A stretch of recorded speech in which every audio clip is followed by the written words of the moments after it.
The door to the mysterious garden did open quite easily, and she walked through it and found herself in an orchard. There were walls all around it also, and trees trained against them, and there were bare fruit trees growing in the winter-browned grass, but there was no green door to be seen anywhere. Mary looked for it, and yet, when she had entered the upper end of the garden, she had noticed that the wall did not seem to end with the orchard, but to extend beyond it, as if it enclosed a place at the other side. She could see the tops of the trees above the wall, and when she stood still, she saw a bird with a bright red breast sitting on the topmost branch of one of them. And suddenly he burst into his winter song, almost as if he had caught sight of her and was calling her. She stopped and listened to him, and somehow his cheerful, friendly little whistle gave her a pleased feeling. Even a disagreeable little girl may be lonely, and the big closed house and the big bare moor and the big bare gardens had made this one feel as if there was no one left in the world but herself. If she had seen an affectionate child who had been used to being loved, she would have broken her heart.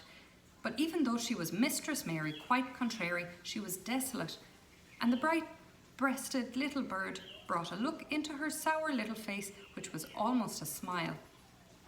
She listened to him until he flew away. He was not like an Indian bird, and she liked him and wondered if she should ever see him again. Perhaps he lived in a mysterious garden and knew all about it. Perhaps it was because she had nothing whatever to do that she thought so much about the deserted garden. She was curious about it and wanted to see what it was like. Why had Mr. Archibald Craven buried the key? If he had liked his wife so much, why did he hate her garden? She wondered if she should ever see him, but she knew that if she did, she should not like him, and he would not like her, and that she should only stand and stare at him and say nothing, though she should be wanting dreadfully to ask him why he had done such a queer thing. People never like me, and I never like people, she thought. And I never can talk as the Crawford children could. They were always talking and laughing and making noises. She thought of the robin and of the way he seemed to sing his song to her, and as she remembered the treetop he perched on, she stopped rather suddenly on the path. I believe that tree was in the secret garden. I feel sure it was, she said. There was a wall round the place and there was no door. She walked back into the first kitchen garden she had entered and found the old man digging there. She went and stood beside him and watched him a few moments in her cold little way. He took no notice of her, and so at last she spoke to him. I have been into the other gardens, she said. Oh, there was nothing to prevent you, thee, he answered crustily. I went into the orchard.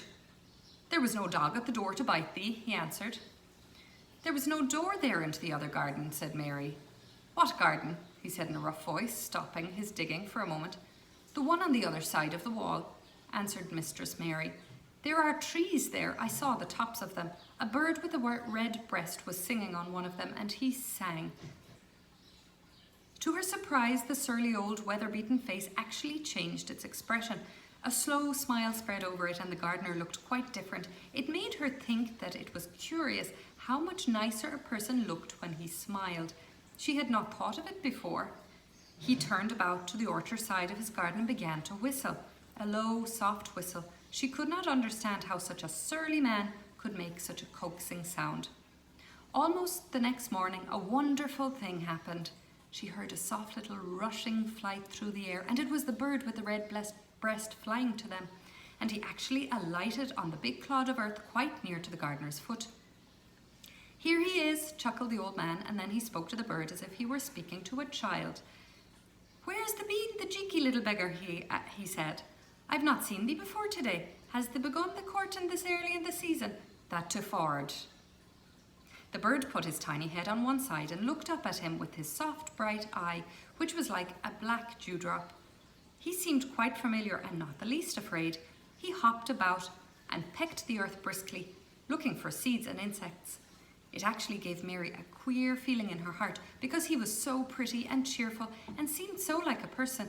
He had a tiny plump body and a delicate beak and slender, delicate legs.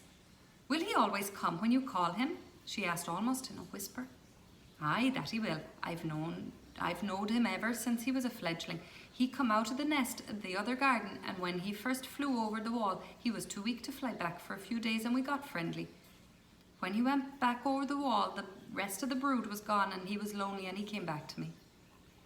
What kind of bird is he? Asked Mary. Doesn't they know? He's a robin redbreast. And they're the friendliest, curiousest birds alive. They're almost as friendly as dogs, if you know how to get on with them.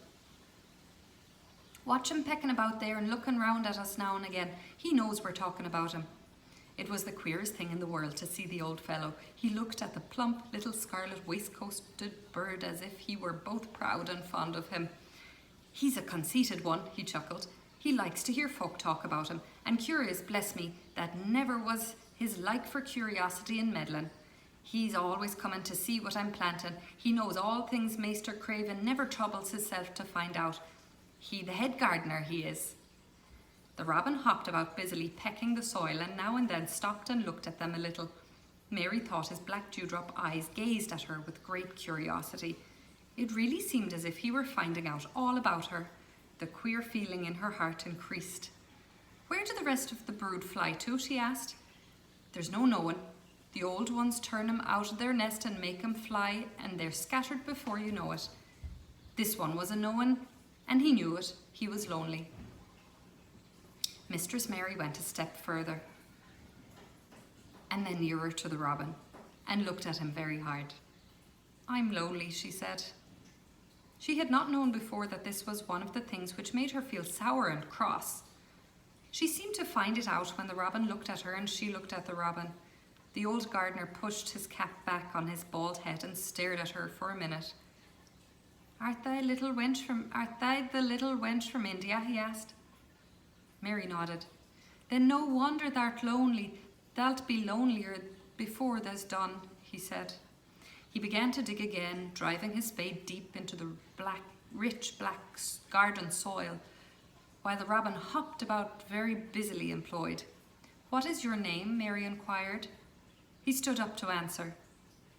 Ben Weatherstaff, he answered, and then he added with a surly chuckle, I'm lonely myself, except when he's with me, and he jerked his thumb toward the robin. He's the only friend I've got. I have no friends at all, said Mary. I never had. My Aya didn't like me, and I never played with anyone. It's a Yorkshire habit to say what you think with blunt frankness, and old Ben Weatherstaff was a Yorkshire moorman. Tha and me are a good bit alike, he said. We was wove out of the same cloth. We're neither of us good looking, and we're both of us as sour as we look. We've got the same nasty tempers, both of us, I warrant. This was plain speaking, and Mary Lennox had never heard the truth about herself in her life. Native servants always salaamed and submitted to you whatever you did. She had never thought much about her looks.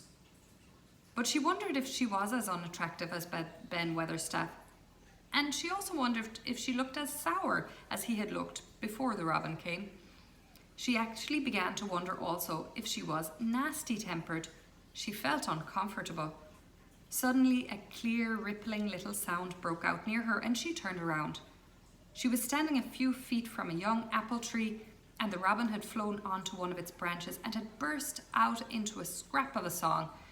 Ben Weatherstaff laughed outright. What did he do that for? Asked Mary. He's made up his mind to make friends with thee, replied Ben. Dang me if he hasn't took a fancy to thee. To me? Said Mary, and she moved toward the little tree softly and looked up. Would you make friends with me? She said to the robin, just as if she was speaking to a person.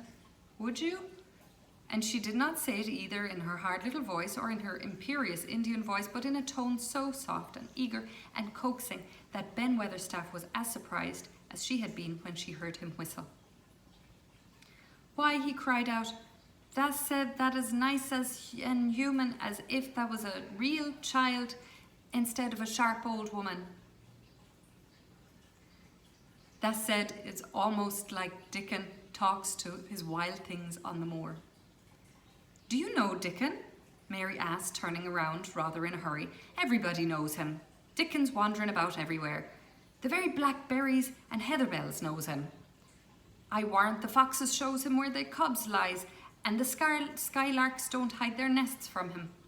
Mary would have liked to ask some more questions. She was almost as curious about Dickon as she was about the deserted garden. But just that moment the robin, who had ended his song, gave a little shake of his wings, spread them and flew away. He had made his visit and had other things to do. He has flown over the wall, Mary cried out, watching him. He has flown into the orchard. He's flown across the other wall, into the garden where there is no door.